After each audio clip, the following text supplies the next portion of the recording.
Bonjour, aujourd'hui nous allons faire du complet. On va prendre notre farine de complet. Avec un coup de pâte, on va faire un gros trou au milieu. Avec notre main, on va faire deux petits trous en haut. On va y mettre la levure dans le premier, le sel dans le deuxième, avec un petit peu d'eau dans chaque.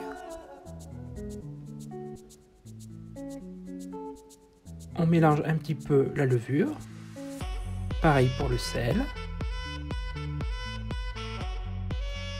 et on commence à mélanger.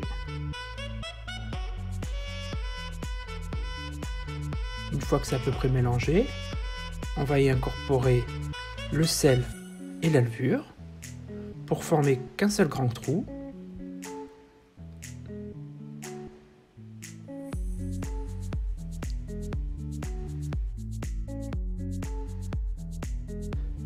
On va rajouter un petit peu d'eau, vous ne mettez pas tout.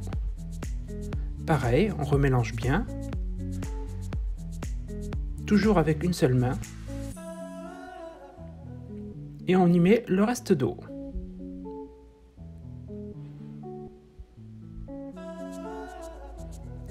On mélange tout doucement. Une fois que votre eau est bien mélangée, on va pouvoir y mettre toute la farine.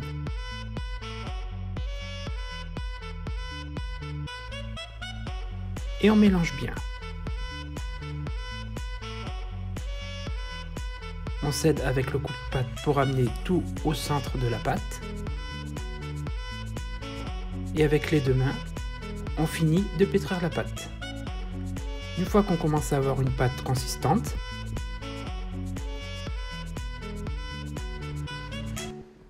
on prend notre coup de pâte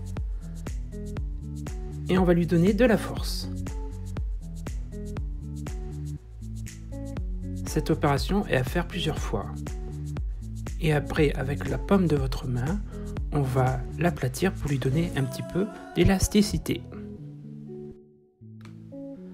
Quand votre pâte est bien pétrie, on va former une petite boule, pas trop serrée, et on va la laisser se reposer une petite demi-heure.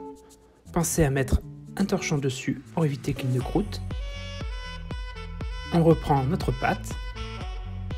On va le dégazer un petit peu, enlever l'air. On met un petit peu de farine si ça colle. On va le replier. On va prendre les deux extrémités pour refermer.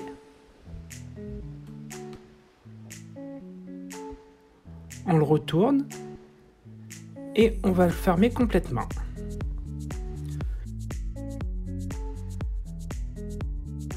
Une fois que vous l'avez façonné, la soudure doit toujours être dessous.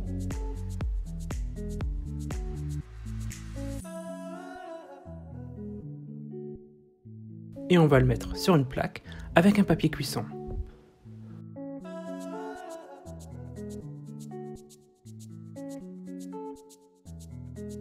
On va prendre une lame ou un couteau et on va faire des petites entailles sur le dessus. On va couper en saucisson. Et on va laisser pousser une petite heure. Une fois que votre pain est poussé, on va le mettre au four à 220 degrés pendant 20 minutes.